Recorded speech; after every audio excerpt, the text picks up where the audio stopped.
Hey everybody, it's Joseph Shepard. And your girl, Miss Laganja Estranja. We're here together. For our last, well, maybe not last. Maybe not last, but last for All-Star 7. That's right. Episode of Queening Out! That's right, the podcast where Joseph and I break down each and every episode of RuPaul's Drag Race All-Stars 7 Winners Cycle. Yes, and the episode has come out. But before we even dive into it, I'm going to dive into this inbox. We had a lot of messages. We need to go through them. Let's do it. And hit all of these fans up. Our first message is from Matthew. Hi, Joseph and Laganja. I'm really loving your podcast. You both are so enthusiastic and respectful of the queens and their work. It's truly refreshing. I'm enjoying listening on my walks around my neighborhood here in Southeast London. Ooh, London. I just wanted to write to comment on your opinions on Raja's Balinese dance. I am British, but I studied Balinese gamelan for 3 years. This is the genre of music that Raja was dancing to. You noted that the eyes were fixed like bug eyes and you felt that it was not effective. I just wanted to share that my understanding is that this is a facial expression is a key part of the Balinese gong kebar dance style, and this is very different from the Indian dance style you referred to. So Raja was truly evoking this mysterious and ancient dance style in her performance, as you can see. Keep up the great work and please keep going after All-Star 7 ends. Much love, Matthew. Well, Matthew, I learned my lesson too that way because I said that she looked like Bug Eyes and Ramona Singer from The Real Housewives, and my boyfriend yelled at me and he was like, no, that's not what it was. So then I did the research and figured out that's what it was. So I retract my statement. Okay, work. Well, look, I love being educated. I totally hear what they are saying. I'm sure they're 100% correct. I think for me, it just comes to what translate on television, what translates for RuPaul's Drag Race. So I still stick by my opinion, even if it is like the true correct form, because like I said, you want it to be able to translate to something on a massive stage like RuPaul's Drag Race. Yeah. And for me, like I said, I just wasn't able to connect because the facial expression didn't really change. So I'm going to stick by what I said, but I hear what they're saying as well and appreciate them having her back. I'm totally sure she was 100% accurate, as she has studied this dance form a lot longer than I have, since I have zero knowledge on it. But, I think I would say that even if it was a ballet dancer and they didn't necessarily emote different types of emotions, I think I would have a similar critique, which is you just want to make sure whatever you're presenting on that stage can reach the masses, And I think it's a beautiful thing that she brought her culture to the stage. But I do just think that it left certain people wanting more. It's kind of like you just said all that, and it really just brought up a point, like models with their eyes, how Tyra was always like, smile with your eyes. But there are different ways that you can emote through your eyes and your facial expressions. So totally understand that. But I love it. Way to have Raja's back. We are Team Raja in this house. Team Raja. Next up, we have an email from Rocco. Good morning, gals. First and foremost, love you both. A trans woman and a neurodivergent gay man having a platform and using their voices for good makes my liberal mental health professional heart so damn happy. Second, I was just listening to a recent episode and you were talking about making up religions in order to fight oppressive governmental determinations.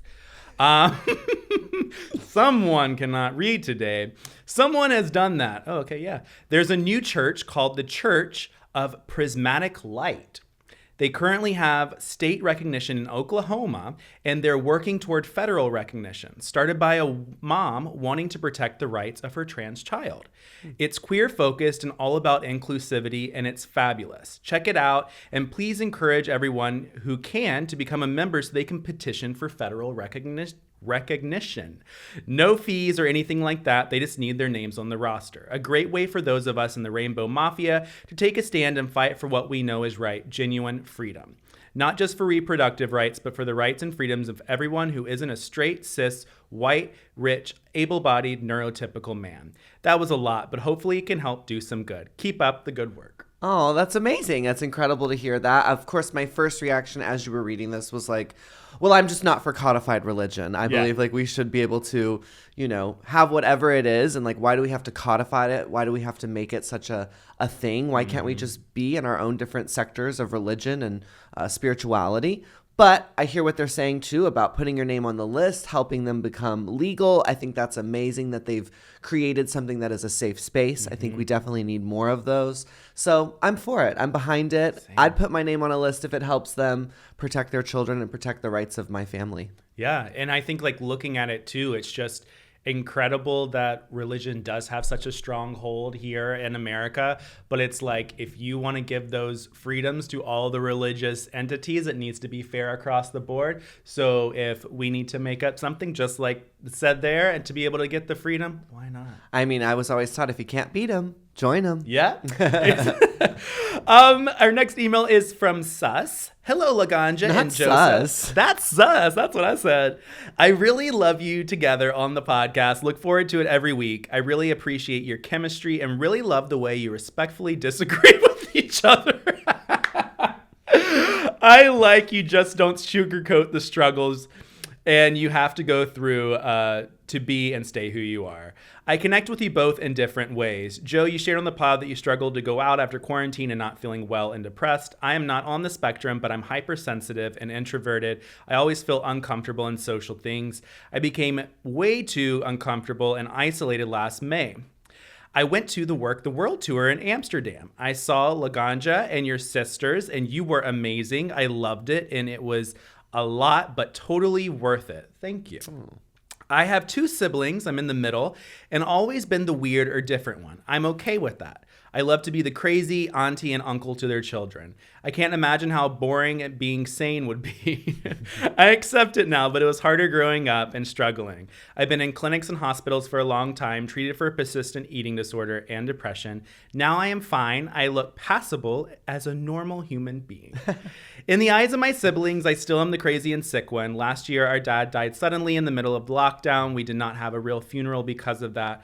Contact was always very difficult with him. I ran away at the age of 15 from home as it wasn't safe for me to stay there. He never forgave me for that. He fought for us siblings. My siblings were 11 and 17. We all have different experiences growing up with our dad. Laganja, you told that your queer older sister paved the way for you growing up queer. Your sisters had probably a different experience than you had? Question. Do you ever talk with her about that? How can you respectfully disagree on such a personal topic? Because of treatment, I am okay talking about feelings, and I'm not blaming anyone for anything. I know we all struggle in a way with the grief and trauma, but seems like it's such a forbidden subject. I hope you all well and continue the pod. Loves and luck. Sus. Sus. Well, my sister definitely had a different experience growing up, 100%. We do talk about it, although I wouldn't say it's like a common topic. Mm-hmm. It's not a place I like to go with her often because I do hold kind of a lot of guilt that I got such a wonderful upbringing and that hers was a lot more challenging. But I think as far as disagreeing, we don't really disagree. You know, I'm able to see exactly what she went through and understand that it was very different. And so I respect that. And I think that's one of the reasons why our relationship is as good as it is because I'm able to see the differences and really understand as much as one can and agree with her. So there isn't really a lot of disagreement between us because we're both weird. So we have that in common, which it sounds like for this individual, maybe it's a little bit of a different situation.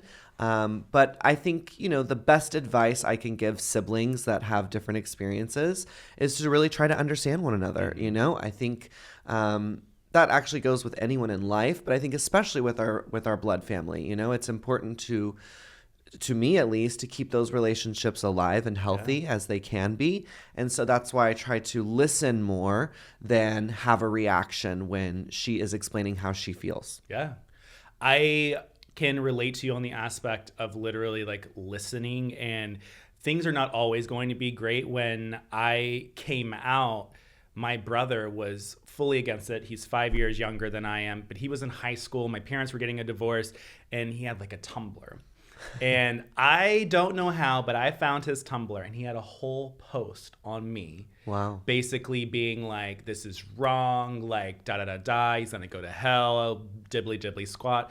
But it was all stuff that was taught to him through religion and through my parents. And literally, once he got into college, he hit me up. He apologized. He was like, I didn't necessarily like look at things this way. And honestly, we're the closest we've ever been. We text every single day. We talk every single day, no matter what. So it can happen. Yes. And I think that siblings growing up, everybody's going to have a different experience. You just have to listen. Right. You have to listen, and you have to kind of put yourself in their situation and think about, well, how would have I felt if I had been treated that way? Or how would have I felt if I had been raised with this sort of ideology, you know? So it's amazing that for both of us, we've been able to kind of come full circle with our siblings. Yeah, exactly. Well, we are going to complete the circle after this break and get into this last episode of All Star 7. We'll be right back. And we're back again with Queening Out. It's time to break down. Ooh. Mama, it's time to take a nap. It's time to break down this grand finale, Lollapalooza, the final episode of All Stars Season 7. Well, the girls have their final look. It's like their eleganza exit look, I guess you would say, which was kind of weird to me because if you remember, the first look they did was like their Queen of Queen looks. And some of them were so extravagant and so out there. And that's what I was thinking, like, that's your crowning look. So for them to do this, I was like, is it really the finale eleganza look? Or is it like whatever you have left, just put it on? I think that's what it was. We just called it the grand finale, but it was totally like, all right, girls, whatever you got, pull it on out and call it your finale look. I felt the same way for sure. Well, first up, we had Jada Essence Hall in a silver, what do you call that? Beaded fringe. From head to toe. Yes. Serving you 1920s old black Hollywood glamour. It's also very Lady Chablis, like very that's the vibe that I was getting. And then that's also who she did in the Snatch Game. I thought this was gorgeous. It's a total wear it. Total wear it. She looked like a superstar. To me, this really was like a final eleganza look. I definitely felt like she had saved this for a reason, and she just looked flawless. I loved the short hair with the finger wave. I loved the crystal earrings. I mean, I thought she nailed it. She nailed it. And another person who nailed it for me was Miss Raja. I know that you guys, I've gotten comments. I know. I see it. I am not a Raja hater. I'm just saying there are certain things that Raja does that I'm not a fan of. But this, I am a fan. This alien-esque, I have no idea, insect-esque look literally looks like one of those beetles that like when the light shines on it like is the blue and the green and that iridescent, really cute color. The eyes, the eye makeup, the headpiece, everything that she had, absolutely loved. Yeah, it's a total wear it for me too. I thought she looked spectacular. I thought this was, again, another really fine example of a finale look. Yes. I thought it was very fashion forward. It reminded me sort of a Lady Gaga, McQueen-esque vibe, Bad Romance with those big giant shoes. I loved the long tentacle fingers. I, too, found the makeup to be really interesting and beautiful. I loved the use of different color rhinestones on her lips and on her eyes. I loved the contacts she wore. I thought this was a really strong finale look for her. Oh, I agree. Total wear it. Next up, we had the Vivian, who came out in ostrich feather. Yes. Look at her. She got good. I'm trying. It's a lot of black ostrich feathers that come from the bottom down, but it looks like she has a top corset on and it's kind of nude. Would that be called a boned corset? It would. Oh, I didn't like this. Really? I think that I like the dress. I like the dress as its own individual. Like if I took my finger and put it on her face, great. What's wrong with her face? I think that my issue with her face is the hair. I think it's the hair color. I'm so used to seeing Viv in blonde hair, and I think that the blonde hair for me just took away from the bottom of the dress. It didn't like match or feel like a complete look. It looked like the Viv was the Viv up here, and then this is something she would never wear. So I don't know. It just didn't necessarily go. I think that the dress is beautiful, but there's a disconnect for me between the face and the dress. Okay. I see that. I mean, maybe if she had had black hair, that could have been like a very different vibe and gone with the whole black. But I really liked it. I think it's a wear it. I would totally wear this outfit. I think it's a beautiful dress. To me, it did leave me a little wanting more, like as from the first two that we just talked about. You know, I really felt like those were strong staple looks, and this isn't as memorable. But I thought she looked expensive. I thought she looked rich. I loved the texture. Yeah, so it was a wear it for me. I liked it. To tear it. Next up, we have one of our faves, Miss Evie Oddly. She came out as a cake, tiered, layered cake, and she had like frosting hair, very gorgeous makeup. For me, a total wear it in certain ways. Okay. The head, I absolutely loved. Makeup, hair. I think that the dress could have been a little bit more elevated if it wasn't like a tiered cake that is completely like flat, like a rectangle. I kind of wanted it to be like curved to where the dress actually kind of looks like, I don't know. There's something about it that it looked like Shangela was gonna pop out of a box or somebody popped out of a birthday cake. It didn't look as expensive as I think it could. Sure. I really liked it. I thought the hair and the makeup were so amazing. Yes. The lips were so cool and so detailed with those like little, I think they were half pearls maybe is what she used. I thought the hair was really genius. It's like made from caulking, you know, the stuff. It's like, but it's not caulking. It's actually like this foam that you put down. I think maybe it like seals cracks, like it expands. She's used it on shoes before. I've noticed that. But I thought that was really creative. And yeah, I mean, did the dress look as expensive as others? No, it didn't. Would I wear the dress? No, probably not. But I thought overall as a package, it was a wear it for me. And I do think it was like a really good finale look for her. So I still stand by it. It's a wear it for me. But ultimately, I hear what you're saying. Maybe not about the round part. I think you're getting really carried away there. Like, what? How is a designer going to make it round? Like, girl, you're asking for a lot here, okay? So I didn't mind the flat shape of the tiered cake. But I did think kind of the gold drip trim on it, like it did cheapen the look a little bit. But I liked it. I still stand by it. I think she looked great. All right. Well, somebody that I bet we both are going to agree on. Okay. Coming up next was Miss Jinx Monsoon. She had a silver armor piece. Oh, right. I understand she was going after the LARPing vibe. I know that is a big thing that she's in. She said that she was planning to like ride into wherever into battle, Game of Thrones style on a horse. I get it. This is my issue. It goes with Jinx's aesthetic, but sometimes certain pieces like this armor top, they look more plastic than metal or something more, I don't know, expensive. So to me, it came off more Halloween-y than it did like a really awesome like medieval look, I guess you would say. Sure. Yeah, you know, for me, it is a tarot. A, because I didn't remember it. I had to look at my phone. So that's, you know, obviously something that I really judge a lot. B, it felt more like cosplay. Like it didn't really feel like elevated fashion. It felt more like a costume. So I personally am also just not attracted to period pieces, which I know is her vibe and that's her thing. And I love that for her. But for me as a queen, I wouldn't wear it. That's why it's a tarot for me. I think she looked good. I think she looked like herself and was representing her brand. I just felt it was a little underwhelming. It would have been a fine runway look in between, but to have it as your grand finale look, I felt like it was lacking and it missed a little. It left me wanting more and not necessarily in a good way. Especially because that first look, the Queen of Queens look or whatever, was so regal and so grand. And she had that beautiful piece and the big red dress. Like, so from one to the other, like I said, that's why I think some of these outfits, I'm like, was it your another option you didn't do? Or you just had to use what you had, right? Yeah. Because then also in the very first of this episode, we had that little baby mini challenge that made no sense whatsoever. And then Trinity had that wig and it was like curlers in it. And then she opened it and then she pulled out hairspray and sprayed it. And I was like, what look was this for? Right. What look was this for? Right.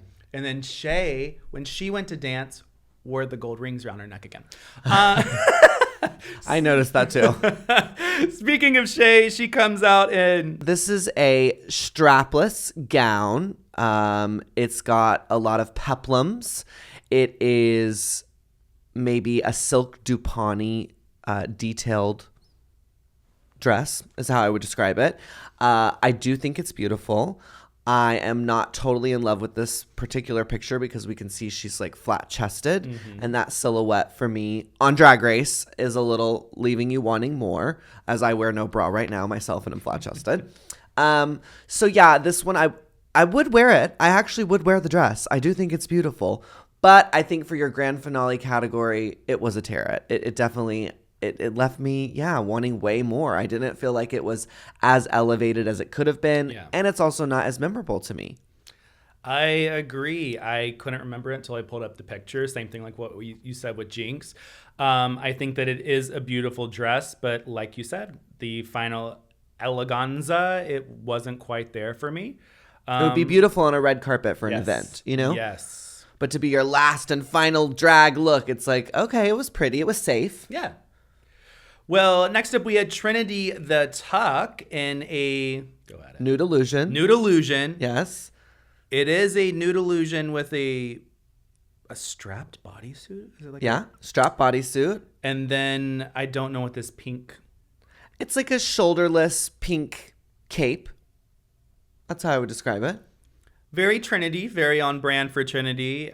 There was something I wasn't a humongous fan. I don't know what it was, but... I think because her looks this season were so incredibly, like, over the top and huge. I think of that big purple look where she had the train behind her. I think of that red look that she made with the mask. You know, this... Again, it felt really safe. It's a beautiful look. Again, I would wear this dress. I think it looks great. It's super hot. It's super sexy. But for the finale, it was a tear-it for me. It just left me... you know, feeling like, oh, well, this was all she had left. Again, you know, it was like, oh, they didn't get to wear, like, the purple dress that she wore to me is like a perfect example of final eleganza, you know? And I just felt like she had so many of those moments that this was going to be her biggest one. And then it was like, oh, okay, well, that's cute, you know, but we like to get drop dead gorgeous.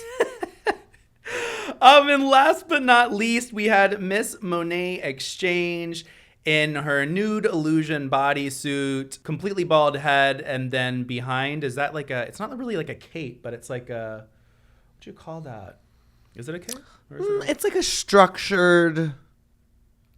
it's not really a cape because it has a shoulder and it goes down below. It's like a structured piece of art behind her. I loved this look, but there was one thing that I didn't like, and I think that it really took me away. I don't know if the bodysuit was ill-fitting a little bit because I did see, you know, like the bunches and it looked a little too big for her. I think you were also seeing her corset, which could have been causing like the lumps. You're right. Yeah. Yeah. I think nude illusions are really hard. And I think anytime you are painting on a bodysuit to give like breasts or to give definition, it can go a little costumey, a little cheap.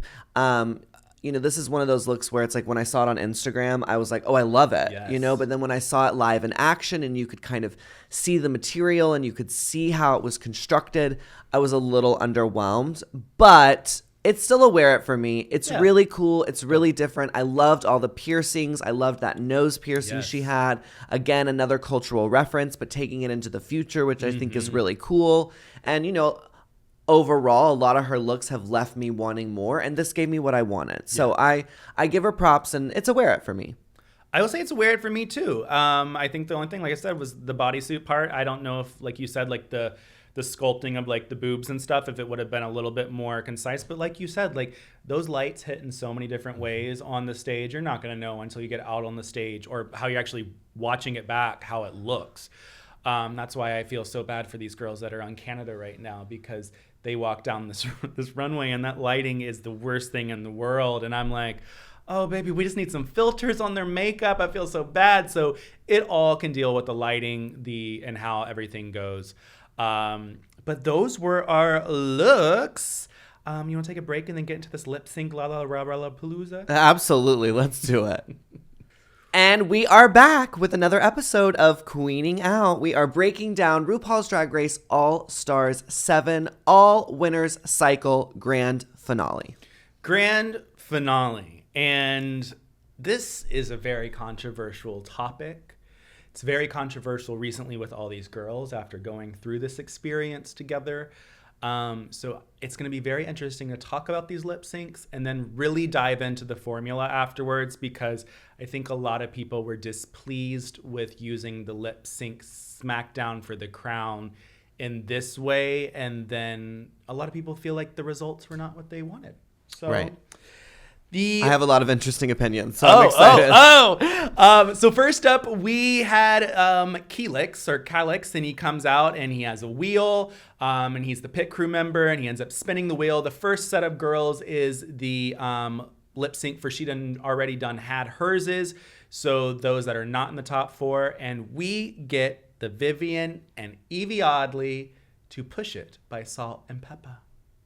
So I agreed with this one. Yeah. This one I agreed with for sure. Yeah. I agreed with it too. I thought that Evie killed it. Her look was on point, and she really encapsulated the song. The Vivian, on the other hand, I understand she tried to go with the comedy and she tried to go with the comical aspect. I think that she knew probably about 15 seconds in that she wasn't going to win. And so it just became, let me try to have fun. But I think the one thing that just really turned me off from the Vivian is that in the first of the episode, when they did the little dance Soul Train thing, she did the exact same move. Yes, I remember this. She did her move from her video, or from her whatever TikTok challenge. And then she went and did it again in the lip sync. So I was like, no, you're already done. Too many times. Too many times. Yeah. We don't need to roll around on your butt. So I agree with this. I think it was a great lip sync for Evie. Evie once again showing what she can do. Her flexibility, her dynamics. I also loved the look. It was like a color block look, right? Yeah, so cool. Yeah, I thought she killed it, and I was happy. This one, I was like, okay, good. I agree with them. Same. Next up, we had our next two, Jada Essence Hall and Raja, and they lip sync to Let's Hear It for the Boys. Yes, and this is when Raja won. Mm-hmm. And I'm not for sure I agreed with that. I will tell you something. I think that my issue comes down to something that honestly cannot be fixed. And that is these girls wear outfits that they do not know what the song is going to be. To where Jada was in a very different aesthetic than the song. She was in... I would say that she probably prepped more for Push It, Salt and Pepper, and the look and how she was. And I think that sometimes in these lip syncs, their looks took me out of the lip sync. I think Jada killed it in the lip sync. I think she beat Raja by it. But my issue became, I think that the look distracted me a little too much. Okay. It was the neon colors and the bodysuit. And Raja was more like simple, and this is her vibe and her music, and this is what she's going to do. But I didn't necessarily agree with the winner. Yeah, my best friend brought up a good point today. He was like, Raja had lived that song. And so that's why he felt like she really won the lip sync, is because Raja was really, living it and had already experienced it. Whereas, Jada was having to try to find it and make it more current for herself. Yes. So I do think that's a good point that he brought up. But I felt overall that Jada was more exciting in her performance. I really did. Well, we then end up having our final two from there. So it'll be Evie and Raja. So we'll get into that, the way that they did the order. But let's get into the top 4 now. We had the first lip sync to Judas by Lady Gaga. And that was with Jinx, Monsoon, and Shea Coulee. And I definitely think this one was rigged. I'm sorry. Shea Coulee killed it. I mean, she literally did the choreography from the music video. I thought her look was better. This was when Jinx wore like the black corset and black panty and had the cape, right? Yeah. Yeah, so I was like, I thought look-wise, Shea looked so much more interesting. I loved that short blonde hair. It was giving me very Die Antwood. And yeah, I thought Shea just totally murdered her in the lip sync. I mean, I loved when, Jinx did her cape thing. I think that was her saving grace. But for me, I definitely thought Shea killed the lip sync. I disagree with you. Okay. I believe that in my eyes, it was Jinx who won that. I think that my issue with Shea was that she knew that choreography to a T. But when I was looking at her face, the face was kind of dead for me. It kind of was like, what is the choreography? And Shay, of course, had a very memorable moment in Untucked when she revealed the meaning behind Judas to her, and that I guess this was the first song that she heard outside of a gay club when she went in, and that was one of the first things that she learned to perform. You love the outfit for Shay. I didn't like it. Didn't understand the little like chicken-esque thing that she took off. I thought that the hair was not quite there. I don't know. Like, it took me away from the song. I thought that, like I said before, Jinx's look was more the embodiment of the song. Shay's look wasn't necessarily the way that I viewed it. But it was close. I think that Shay fucking kicked it out of the park with the dance move. But then it started a little thing on the internet too of, if you know the choreography to a song, like if you knew the choreography to Born This Way and you were on the lip sync stage and you do all of that choreography to Born This Way, should you automatically get it because you knew the choreography to it? No, only if you're good. Okay. Only if you're good. Okay. But yeah, I thought she was good. I don't know. I felt she was alive in the face. I really did. But again, my best friend was like, no, she didn't embody it as well. Jinx embodied it more. So, again, that's what makes, I think, Drag Race so fun, is that we all see something different. Yeah. Even though we're all watching the same thing, we see different things. We relate to different things. Yes. And, as a dancer, of course, I related to Shay doing the choreography, and because she did execute the choreography really well, in my eyes, I felt like she won the lip sync. Yeah. But I will admit, the chicken thing, I didn't love. I didn't love that part of the outfit, but I also thought it was like different and weird and fashion forward. So I was like, okay, whatever. And she took it off, and I just thought the bodysuit was so cool. Well, that's why I was wondering too. I was like, okay, did they like, they used all their outfits, and she's like, fuck, I want to reveal, or I want to do something. And then I was like, well, I have this. It can kind of match this. Right, Should I put it on? But I think that my issue started to become with all of these is that I didn't deem any of these songs finale lip sync worthy. I thought that they had a lot better songs in some of the previous lip syncs they did for the winners. Like when it was like the past few weeks, I thought that they were a lot better. But these songs, I was like, did you use all your money on something else? This $50,000 that you're giving to another queen, you use that money. Yeah. That's what it was for. Okay. Maybe so. Next up, we had Trinity and Monet to So What by Pink. I don't remember this one. So I guess I didn't feature it very hard. I'll show you the look, so maybe you'll just remember the look of what we had. Yeah, no, still not remembering it. I remember Trinity's look and thinking I liked Trinity's look better, but I don't really remember either one of them blowing my mind away or being like, there was a clear winner here. I think that Trinity embodied the song more. Well, she had the hair. She had the pink hair. She was definitely giving you pink vibes with the outfit. And I think that they both did a good job. I could have seen it going either way. I do think that Trinity did a little bit better, but like you said, it's like, I feel like Monet acted the song now that I'm thinking about it. She had different inflections in her facial features. So maybe that's what pushed her over Trinity. Because I think Trinity was more like rock star and went for the actual vibe of the song. Whereas like Monet kind of made it more her own and wasn't necessarily impersonating Pink. So maybe that's, why they went with the way they did. Yeah. But yeah, overall, not remembering it. Sorry. Well, that's okay. That's why we do this. We try to remember it, and then all the fans can tell us. I've been working a lot. Okay, I literally just got home today 2 hours ago. So she popped over here. That's dedication. To my defense, I've had a lot going on, and the drag race of it all. It does become hard to remember if there isn't something super standoutish, or if I don't have a super opinion on one or the other. Yeah. And I feel like they both did good here. Yeah. Then we have our top two from the She Done Already Done Had Hers Is. We have Evie Oddly and Raja, and they end up performing to Sisters Are Doing It For Themselves by the Eurythmics and Aretha Franklin.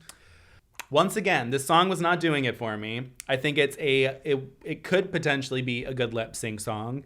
I mean, it's from First Wives Club. Yeah. So I love it. So you're like, okay. I love it. Anything from First Wives Club, I'm like, I'm in. I don't think that Raja was the winner. I don't either. I will say that I believe that Evie potentially could have had another leg up if she would have done her wig reveal faster. Oh, I liked it. Because I thought it was cool. It was a shock. We thought her wig fell off. And then she surprised us. I thought that was so good. But I think that the surprise took a little too long because you saw Rue's face. But that's all editing. Well, yeah, no, there was an angle like this. But I think that the thing is that when the one wig like came back and everybody's like, oh my gosh. And then I was sitting there, I was like, oh fuck. And then it came off and then I was thinking to myself, I was like, okay, please have another wig under this. And then she did like a, oh my God. And then it took a little bit longer. How was that? Then, oh my God. And then she did a little like, wait. And then she took it off. And then I was like, okay. I think that should have allowed her to win. Yeah, I mean, she definitely had more of a gag. I definitely think she, again, was more dynamic in her performance. Yes. But again, going back to what my best friend said, Raja stuck more true to the song. Mm-hmm. And that song doesn't really need gags or, it's really should be performed from the soul. It's all about doing it with your sisters. And that's, makes me think of First Wives Club. And she had on that classy look. So, one of the things that the judges said that I was happy they said was, judging from this lip sync and your entire, reign here on the competition, that's how we're making this decision. Mm-hmm. And if that's really, truly what they did, then I agree, and I'm happy that Raja won. I really am. I do think Raja deserved this. She's an OG. She didn't necessarily have the best track record on the show, but she performed so well. So in the end, I'm happy it went to her. Yeah. But I think if we were judging off this lip sync alone, I think Evie Oddly killed it. Yeah, I agree with you.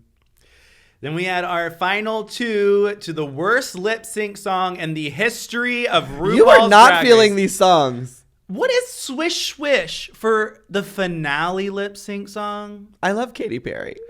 But that's the best Katy Perry song we could do? No, it's the one they could afford. This one was edited to filth. Everybody talked about it. Everybody's been discussing it. I mean, Monet obviously was doing better than Jinx was in this lip sync. There were, a lot of cutaways between both of them. You really didn't get to see the Monet voguing or really taking the Nicki part, which I think, in all honesty, does a disservice to both queens. Because what ended up happening was, we are so used to this lip sync format. We are so since season 9. And does it always go the right way? No. Sometimes a queen can outdance or outdo the other, but they're still not going to win. But we're so used to this that when the song is Swish Swish and Monet is killing it over Jinx, and then we get to our winner, I think that it takes away from that win for Jinx. In some way, the fandom is going to be a little bit more aggravated or a little bit more Monet, as I saw all over Twitter, Monet won this lip sync, but Jinx won the competition. I saw that all the time. And I agree with that. Yeah, and I agree with it too. And I think that's... Which is why I'm happy they said, judging on this lip sync and your entire reign here. I'm so glad they said that. I will say I wish that the finale song would have been the spoken word. Talk about boring, Joseph. Well, it would have been better than this. No, I stand by the swish swish. Swish, bitch. Okay. I stand by it. What do you think? I definitely thought Monet won the lip sync. And I love that she wore her outfit that she, wore for her original season. I thought that was really cool. And a nice kind of tie back to where she began. A nice tie back to where she began and where she is now. Again, I was underwhelmed with Jinx's outfit. But I am, again, very happy Jinx won. I really do think she deserved it. Yes. I know many people say that this competition was rigged for her, but I don't necessarily feel that way. I think she really proved herself to be the queen of all queens in so many different challenges. And even though I don't love her fashion style, I think she was truly elevated this season. She really brought it. And, I'm happy with our two winners. I really think they represent what drag is and what it can be. And they're both so different from each other. And I think that's really cool too. And I think ultimately all of these girls are winners. Yeah. And, even though they may not have walked away with the title from this particular competition, they all proved why they are the winners of their season. And I think that's a huge success. And I had a lot of fun watching this season because it was so nice. I know we've seen a lot of comments about, was there any negative critique? And there was. The girls have said this. And I'm happy they didn't show it. I'm happy we had a season of just everyone staying, everyone's looks got to be shown. It just felt right to me. Do I want every season to be like this? Lord, no. Please don't make regular All-Stars like this. Because I do think, because people weren't being eliminated, the stakes weren't as high. And so people weren't as competitive. And we didn't get that drama that we love so much from the show. So, I hope that this format was just for the All-Stars, all winners. But in the end, it was a great season. I left feeling happy. I left feeling satisfied. And I left feeling like, even though maybe the lip syncs didn't have the real winner, if we're judging over the whole competition, these two deserved it. I agree. And I think that I was so happy that Jinx won. I mean, she was the one that I wanted to win from the first. And a lot of people online were going back and forth between the Monet and Jinx thing. But if I'm honest with you, I really can't remember anything Monet did in this season that really stood out. Sure. Whereas I could easily say Snatch Game, Judy Garland. There's certain moments from these people that I can remember extremely well because they hit a certain chord or they were great. But Monet, I feel like, in my opinion, the whole season was not as excelling in certain challenges or making a really, really big staple for herself. But now I feel like Monet did have a really good Snatch Game. Wasn't she like LL Cool J? Mike Tyson? Mike Tyson, yeah. So that was pretty iconic. Yes. But I feel what you're saying, which is overall, Jinx had more high points than Monet did. And honestly, I think Jinx, believe it or not, may have had more high points when it came to fashion than Monet overall. True. I loved Monet's brown leather look. That was like a Schiaparelli knockoff. But I don't really remember a lot of her looks because she does have more of a pedestrian vibe. Whereas even though Jinx has this sort of costumey vibe, it is bigger. It is more dramatic. It is more drag, in my opinion. So, I don't know. I really think, like I said, this could have gone so many different ways. Yeah. They really are all winners. I mean, to me, the fact that Jada wasn't in top 4 blows my mind. We were on stage for Work the World, and it was the day the episode had come out, and she went out there, and she was telling the crowd that she didn't make the top 4, and then it really, really clicked for me, because even watching it, Jada to me was in the top 4. Are you kidding? I mean, I love Shay. I think Shay's incredible. I wanted her in my top 4, but judging overall, I think Jada did better than Shay, So at the end of the day, you have to remember this is a television show, and it doesn't necessarily go by the real rules of how it would be judged, let's say in a ballroom scene where they're going to judge off what you just did right there in that moment. But I think, again, like I said, it was a great season. It was so much fun. The caliber of drag was over the top, and I think we all got what we really wanted, which was just legendary legends. Yeah, and as RuPaul says, every single time when there is a lip sync where somebody's about to get eliminated, I've consulted with the judges, but ultimately the decision is mine. Right. And at the end of the day, it's who Ru likes. But it blows my mind that when we were at DragCon, she didn't remember Jinx's name. Right? So I'm like, was that a setup? Because you knew she was going to win the whole series. I think you were setting it up to try to confuse people and make it not be like, well, we didn't rig it for her. I didn't even remember her name. Tot. I was like, okay, come on now. I also think that the great thing about people not going home is that it's kind of like everybody won. Right. Because if, somebody let's say Raja went out the first episode, then I could be like, that's, fucking rigged. But at the end of the day, it's kind of like everybody got the same thing. The only thing that Jinx got more of was money. Of course, money is important. But at the end of the day, you just showcased yourself for 12 full episodes on a television show. You're pushing yourself to another extreme. And hopefully gigs come through, Absolutely. Oh, I think these girls are going to be booked for sure. They deserve it. Well, we're going to take a break, and then let's talk about some drama that's been going on. The drama of it all. The drama. And we are back with Queening Out, and it is time to spill the tea, Joseph. What is this drama you are talking about? I think it's just the overall season. Really? There have been, Monet went on an Instagram Live, and she said that she wanted an unofficial, unedited and unfiltered reunion interview with all of the All-Star 7 girls. Now, I did see you tweet out saying that you were ready to try to produce it. I said, I'm ready to produce it. I said, I'm ready to host it. And Trinity messaged me and she said, you need to reach out to Monet because I believe that she is actually trying to make something happen. Wow. So I did reach out to Monet today. We'll see what happens. Jada also messaged me and she said, hello. And I responded and I was like, oh, hi, how's it going? And nothing. And I was like, so you saw my tweet? You messaged me and said hello, and then you're like, "Whoa, fuck it." So That's shade. Monet really wants that to happen.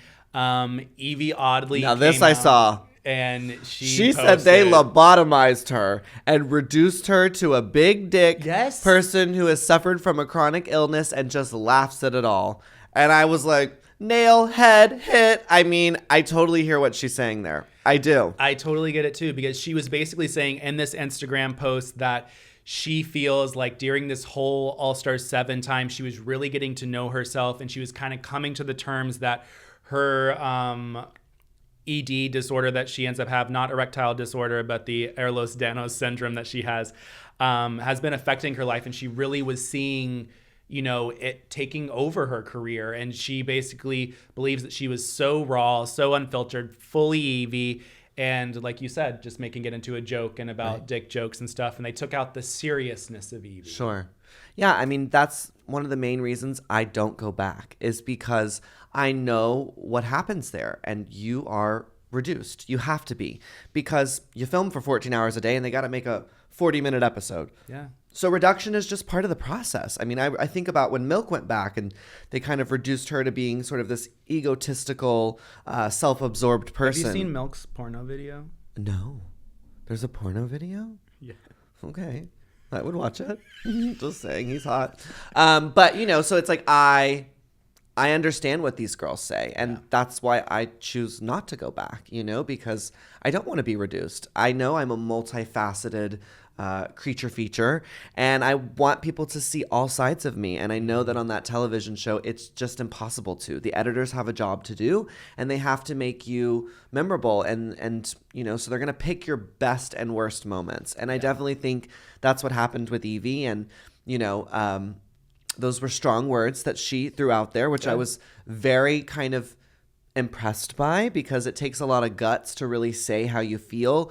You potentially are shooting yourself in the foot and to never be asked back again or to participate in anything that has to do with the brand. I know because I've experienced that. So it takes a lot of bravery, you know, to come forward and say, look, but this is how I feel. And I still love World of Wonder and I still love RuPaul's Drag Race, but you did reduce me and it hurt because I want people to see all these other things that I experienced in that moment. But I think, like I said, when you sign that contract, you have to know that. That's the name of the game here. So, you know, as much as that sucks, I even wrote to Evie and said, like, look, you should be really proud of yourself. I hear what you're saying. That did happen. But I saw through that and I saw you. And by going back on the show, you did, you know, revive your career in a way because you allowed people to see you again. Maybe it's not the way you wanted to be seen, but you were seen. And those of us who have a brain are able to decode the editing and see between the lines and realize that you were experiencing these struggles and realize that you did laugh them off because you're a strong individual and strong individuals find humor in hard situations. So, you know, and she wrote back, thank you and stuff. So I hope that she continues to get more messages like that because, I really saw Evie and I appreciated her so much this season. And, you know, I definitely was one who didn't love her looks before and definitely was harder on her because she was different. And this season, I really came around to her and really found what she brings to the stage super important. And so I hope she can walk away knowing that she did change a lot of people's minds. Even if she was just a big dick joke here and there, she still did an incredible job. And I think that could be said for many of the girls, you know? Yeah. What is Monet's tea? Why is she upset? Okay. I need to know. I missed this one. I want to find, she went on a full Instagram Live. This is the Cliff Notes version of what went down. Not the manuscript. Someone transcribed it. It is a manuscript on Reddit. somebody actually wrote it. They didn't even type it. They Wow. wrote it. So I'm going to call out Michelle Visturge, like Michelle Visage, I guess. But thank you so much for doing this for us. Here we go. Monet went, quote unquote, ham sandwich on the Nicki Minaj verse. Apparently, Jinx Monsoon stopped and watched her. That's why it was cut around. Monet gets why it was caught, and thinks that the lip sync for the crown is a formality. Bob said he would have chosen Monet. Monet knew who the top two were going to be basically after the roast. So she said that she really saw the lining after watching that. Apparently, the crew all congratulated Monet after her lip sync, and they told her that she was slaying. They were clapping and screaming for her. I don't know if that's true. Maybe Monet just wanted to say it herself. They said that they're going to review All-Star 7 at some point, so Monet is going to be chitting and chatting about all the ins and outs. Bob and Monet both said that they will not work with World of Wonder again, and that they do not plan to come back for any All-Stars or anything else, which will be interesting. We know she said that? Yeah, it was on the live. Not these winners shooting themselves in their foot. Right? I'm gagging for that. Bob said that he is no longer a World of Wonder girl. What? Um, Was she live with Bob? yeah. Okay. She, like I said, she hopes for an AS7 reunion that she wants to do. And apparently in her lip sync, at the very first of her lip sync, against Jinx, she had multiple lipsticks that were in her bra, and she had everybody's names on them. So it was the people that she basically, like, that were no longer in the top four. And then at the very end, she apparently took Jinx's lipstick out and then undid it and then put it on like she was like wiping. And we didn't see any of We that. didn't see any of that. Wow. So she was really butthurt over the lip sync. she was really butthurt over the lip sync.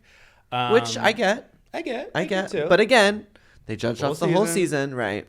And then, of course, we had Trinity the Tuck, and she was at a brunch last weekend. Did you see that video where she confirmed all of the Raja drama? Which was? About Raja going off on Michelle? No. I missed all this too. You don't know any of the... Okay. What is this drama? So I guess in episode 2 or 3 of this season, Michelle called out one of Raja's looks and basically was like, I don't, it's not what I like, da-da-da-da-da. And Raja snapped back and said, who the fuck are you to judge me? No. Yes. And she was like, who do you think you are? You literally are the host's best friend. You have no degree in fashion. You don't know what you're talking about. And then when they all went off the stage and I guess it was done for the day or whatever, and the cameras were wrapping up, according to multiple of the girls, Raja was going off being like, this bitch needs to be fired. Like, I am not here for Michelle, blah, blah, blah. So there was a lot of tension. Oh my God, the drama. Which Why didn't they keep that in? That would have been iconic. Wow. Raja was not having it with Michelle. She was not having it. Interesting. So Willem had said this, I guess, right when the season started, that he's like, I really wanted to know if we're going to be able to see this something play out between Raja and Michelle. And I took it as with a grain of salt. And then literally every girl has confirmed it. And then Trinity just spilled it all at a brunch. She was like, I don't care. I live. I was like, I can't. Oh my gosh. Well, thank you, Joseph. Yes. The tea was piping hot this week. I did not know any of this. I'm gagged. No, Mama, I've been hitting the 1s and the 2s on the Work the World. I was not on the Twitters. I was not in the know. So thanks for educating me. Of course, of course. Well, guys, we're going to have to discuss what's going to happen after. Yes. I need 3 weeks, though. Yeah, well, we're going to take 3 weeks off. I am taking them off. We are going to take a little hiatus. Yes, a hiatus. A hiatus. Pun intended. We will keep you updated on our socials. I'll keep you updated here on the pod. In the meantime, I will probably be doing some interviews here on the pod and doing all of that just to be able to give you guys some content that you guys can have. But we will be chitting and chatting. I know that a few people have asked for to go back to your season. Okay. And go through it, but bring on some of the girls that you worked with. Okay. That sounds like horrible PTSD. I don't know that I'm down for that idea. Well, that had been suggested. Great idea. Don't know that I want to do that. There's also been a lot of suggestions about keeping the email portion no matter what, because a lot of them are loving the advice that we are giving through. I like that. So Laganja and I are going to regroup in a couple of weeks. We're going to chat about what we want to do with this, and we will be back, so don't worry. We're gonna be doing. We will be back again for sure. I've enjoyed every bit of this recapping me with too. you. It's been too. so much fun. It has been fun. What do you have next on your agenda? Well, like I said, I am taking 3 weeks off because my ass is exhausted. I'm so tired. I don't know that I've ever been this tired in my life, truly. And then, I get back on the road and I start working immediately. I go to New Mexico this month, and I don't even know. I go to 3 places this month, and then September, I'm like gone every weekend again. So the work is not stopping, but I definitely need a halt. I am starting my injections with my hormones, which I'm very excited about, but also nervous about because it's a lot more intense than the patch that I've been on. So it was really important to me for the first 3 weeks of doing injections that I could have time to myself. I also have a lot of other treatments I need to do, like laser and electrolysis, which requires me to like grow out my beard. So I need that time to hibernate and not be out in public. Yeah. And also, I think, I'm going to get emotional. I feel like recently, I've just been putting so much into Laganja that I feel a little bit lost as myself. And, one of the things that I want to do for these next 3 weeks is to take a break from drinking and take a break from smoking cigarettes, because you're not supposed to smoke cigarettes on hormones in general, but especially with the injections because they're so much more intense. And, I need to get back into yoga, and I need to go on hikes, and I need to sit with my dog, and I need to really kind of find myself. And I'm notorious for this. I am a workaholic because if I work, I don't really have to feel. And I'm just seeing old patterns come back to life. And, I think, partying and having fun is just so is so intertwined with my job. That it's scaring me a little bit. It's scaring me, and I feel like I'm slipping, and I'm losing the person that I've worked so hard to become, and I'm losing the person that the transition has like really helped me become. So I just need we like to call it in Texas a coming to Jesus moment. Yes. And I need to just, allow myself to rest and relax and recharge and, conserve my energy, because I think as incredible as it was being back on Work the World, it was just really intense, giving myself out to not only the audiences every night, but to all the queens. And, I am the life of the party. That's who I am. And, late at night, it was like, even though I was done with the show, like I was still performing for the girls and still getting everyone to laugh and because that's who I am.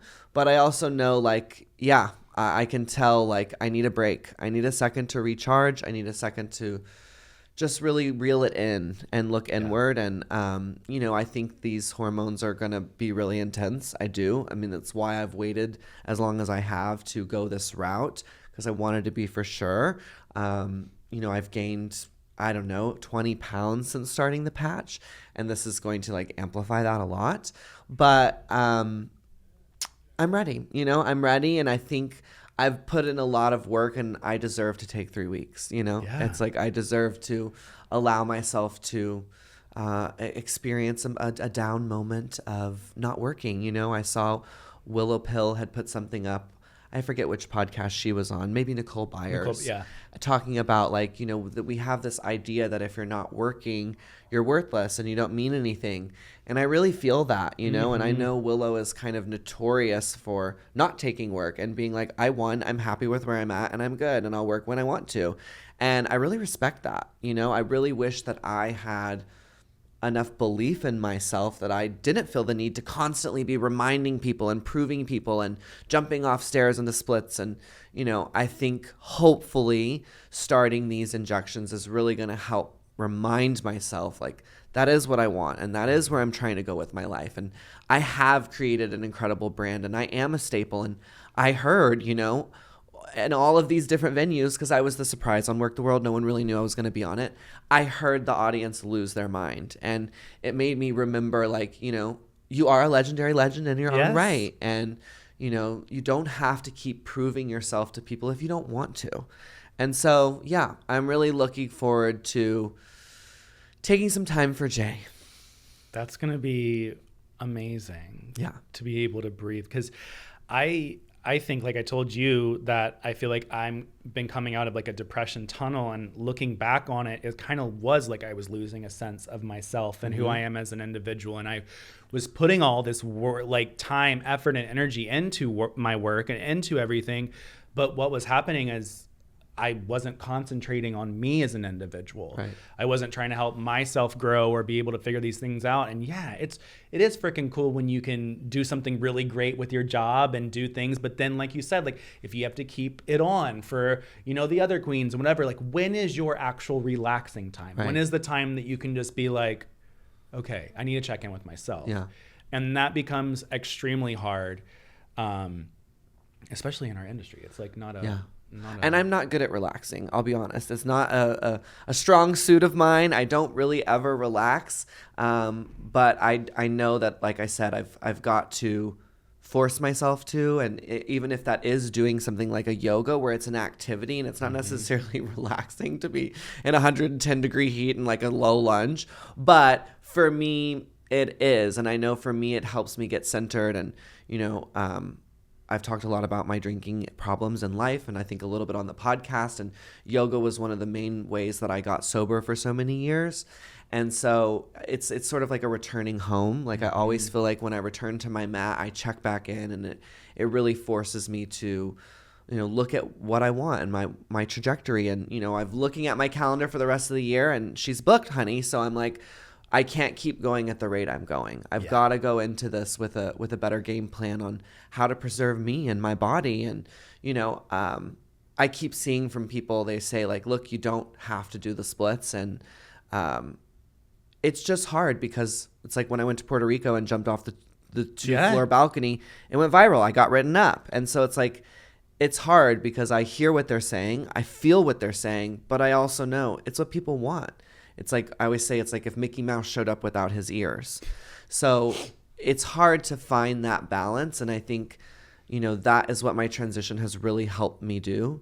And I think I just kind of got scared and was like, I have to ignore this part because now it's taking me away from what people want to see and what is going to get me on, the headlines. And I just have to remember, fuck it. I don't care. I need to do this other thing. I need to not be jumping off stage into splits.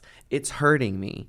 It's making me, like my feet right now are so fucked. I couldn't believe it today. Just walking in the airport was hard. And I'm just like, Jay, you're 33 years old. Like my mother who's in her 70s just had her knee replaced. And I'm like, future, I see it. Like that's going to be me in 3 years if I don't take a serious step back and say like, okay, we're only going to do that when you pay me $20,000. Yes. And if you don't pay me that, I'm not doing that. Yes. Because that's what I deserve as a human being with a body that needs to be preserved for many more years after this, But I think, like I said, in the moment and especially when I'm medicated and turned up, I want to give the audience what they want. I can't help it. That's who I am as a performer.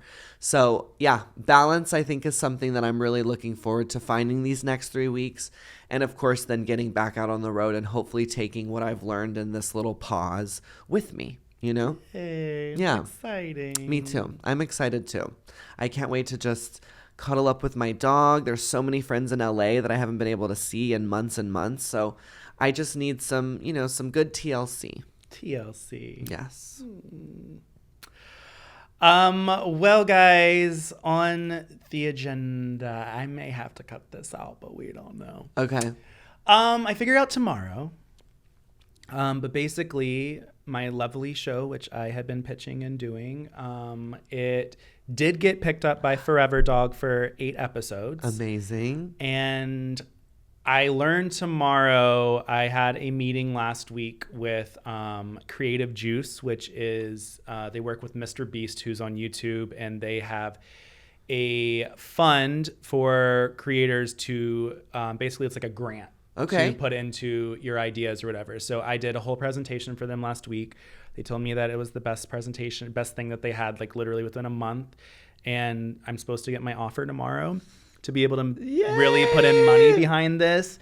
So I'm going to be really happy if that happens and everything goes through. But basically, the show is called Sissy That Talk. Yeah, I love that. And it's going to be a late night talk show mixed with a variety show. So queens would come on. It would be like me interviewing you for 5-10 minutes, very late night. Jimmy Fallon meets Z-Way. And then it might be us having to do a scene from a movie or something in front of a green screen. Just very out there. Cool. And just having fun, because I think that we see a lot of drag queens and LGBTQIA plus performers on television, and they're doing their own craft, but who are they as a person? Sure. Who are they as an individual? Let's have some fun. We don't have those venues and showcasing that. We just have 1 or 2 TV shows, and that's kind of what happens. And then it's kind of, the rest is up to you girls to do everything. Sure. So I'm excited for that to happen. Well, and I will just say, even if it doesn't come through, there will be another opportunity. And as long as you keep believing in it and trying it, it will come true. You know, I mean, my best friend and I, we've been working on a show called Muse Me for years. We're in talks with a company right now. We just had a big meeting with them. They hadn't even watched the show. So it's like, I understand the frustration. I understand the struggle. But, you know, if you believe in something and you have a good idea, which I know you do, you just got to keep pushing. I mean, and hopefully this is your time. Hopefully it will align and you will get the yes. But I just want to encourage you as your friend, even if you don't, to keep trying and find another way, find another person, you know? Yeah. Because I agree with you. We need a show like that. I think people would love a show like that. And yeah, if anyone's going to do it, I believe it's you. Thank you. Yes. I just want to have fun. I think that was like my goal when I was younger. I always just wanted to host a late night show. I always wanted to do that. And I think the thing that pushed me backwards was when I told you guys, like, one of the first 2 episodes, that World of Wonder thought that I was another Joseph Shepard. Right. So for those 5, 6, 7 years, I was doing everything out of my own pocket. And I don't think that a lot of people don't realize that. Some people think I have a team. I have no team. I normally edit every single video. I was going to say, don't you edit this? Yeah. I edit this. I edit everything that goes through. I make my thumbnails. I do everything. And it takes a lot out of me. And it takes a lot of, like, money. Any money that I make from YouTube or sponsorship deals goes right back into it. So it is like I'm living paycheck to paycheck because I'm not even paying myself. But it's what I love at the end of the day. So those 5, 6 years I view it as like a year ago, I viewed it as they fucked me. But now I couldn't be more happier. Yes. Like, I'm like, look what the fuck I did with me just doing it myself. Yes. I didn't have to have that helping hand. And it will make you appreciate the helping hand when you finally get it. Yes. So much more. Yes. You know, I find that to be true too. When you do everything yourself and then you have someone who steps in, and it's just like for me on my YouTube, the fact that I have an editor who does all that, it's like such a huge relief. And then you appreciate them so much more because you've done the work yourself and you know what it's taking. You know the time they're spending doing all of that. Exactly. Yeah. Well, fingers crossed. Fingers crossed. Sissy That Talk. Sissy That Talk. It's going to be coming to us, I know, in the very near future, regardless of what happens tomorrow. Well, guys, that's it for Queening Out, covering All Stars 7. We did it. A whole season. We did it, Joe. We did it, Joe. I loved that video of Jinx. That was hysterical. So and this is like my first official pod that I've actually seen all the way through. You know, I've had several other little projects out there that I've started and that have fallen off. So I'm saying congrats to us both. Congrats to us both. I know you are a podcast king, but for me, this is a great accomplishment to have done a full series with you. So thank you for having me. I know you had a huge selection of queens you could have had, and your support it's been a lot. Thank you. Yes. Your support has been a lot. I'm so glad that you agreed to do it. I'm so glad that we did this together.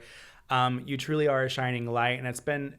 I've got a lot of fan responses from this, so I don't know if this is how you feel My eyes this are just way watering. as well. But a lot of people have wrote in and said that they feel wrote in? Wrote in? Written? What do you call it? Written Did in? they written in? No, they wrote in. You're right. Okay. It just sounded funny the way you said it. They They wrote in on They them rode horses. in on a horse. They wrote in and they basically have said how they have loved seeing you as Laganja, like you as an individual person as opposed to just what was on the show. And really coming into your own. And I really do believe that at the end of the day, yes, we did cover All Star 7, but like we covered a lot of other things. Yes, too. we did. But I got to know you as a human being and as an individual, and I think that also it opened you up into a different world too, where people could see you for who you are, as opposed to yes, Mama God. Right. It's been an amazing experience. Sad that we're ending this All Star 7, but we will be back. Oh yeah, there's too many franchises and too many. I mean, girl, I think we'll be. What is next? The celebrity. There's Drag a celebrity. Race? Yeah. Yes. Yeah. Secret celebrity. I'm like, Secret brother. Celebrity. Why would you keep them secret? Don't you want their fans to watch the show? Yeah. That doesn't seem like smart formatting to me. Okay.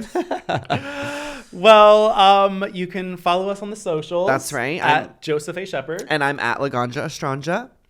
And be sure to like us and review us. Just because this is the last one, give us all the reviews in the world. Give us all the love. All the stars. Yes, all the stars, all the legendary legend stars. And our voice box is still going to be open, yes, right? Our voice box is still going to be open. So leave us those messages, because when we do get back from our little hiatus, we're going to tap into that. We're going to bring you what you want. If there's anything, like you said, that you want us to cover, you want us to do, or if it's just you want us to have a pod where we talk about pigs. I don't know. I don't want to talk about pigs, but just saying, just let us know. Send us an email, laganjos@gmail.com. Thank you guys so much. We love you. Thanks for listening. Thanks for watching. And we'll see you very soon in the near future. Bye. Bye, guys.